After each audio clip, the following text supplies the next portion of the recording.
So this day and age, I think that companies and individuals really are trying to give women their due and kind of explain that they do a lot, because they do, right? And kind of trying to recognize them and get that equality there that we need. But if you go into scripture, there are actually some points where people recognize women back even then, right? We don't maybe think so, but even some of the letters later on in the New Testament where the apostles are recognizing the contributions of women to the church. And so this week's challenge verse is Proverbs 31:10, 27 through 28, okay? And that says, "A wife of noble character who can find? She is worth far more than rubies. She watches over the affairs of her household and does not eat the bread of idleness. Her children arise and call her blessed. Her husband also, and he praises her."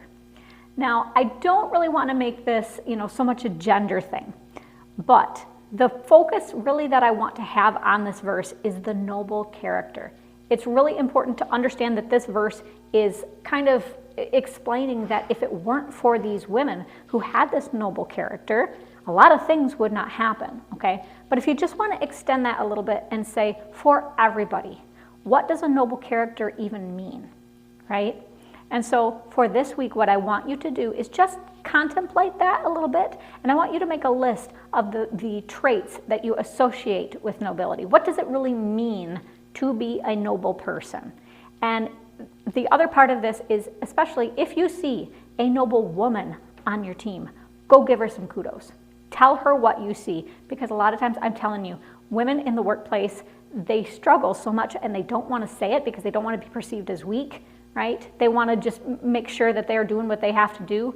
So when you go to them and say, "We notice you, we see you," that means so much to them, okay? I mean, I think some acknowledgement means something to anybody, but women especially have a lot on their plate. So just to say that you acknowledge that, you see the good that they're doing, you see their heart, that will mean so much to them. And it doesn't have to be this huge deal, but just this small acknowledgement through the day, okay? So that's the challenge for this week. Go ahead and do that. The questions that are for this are up top, as is the link for the Zoom discussion chat that we always have. That is on Thursday at 6 p.m. Both things are free, so please take advantage of them. I will see you next week. Take care. Bye.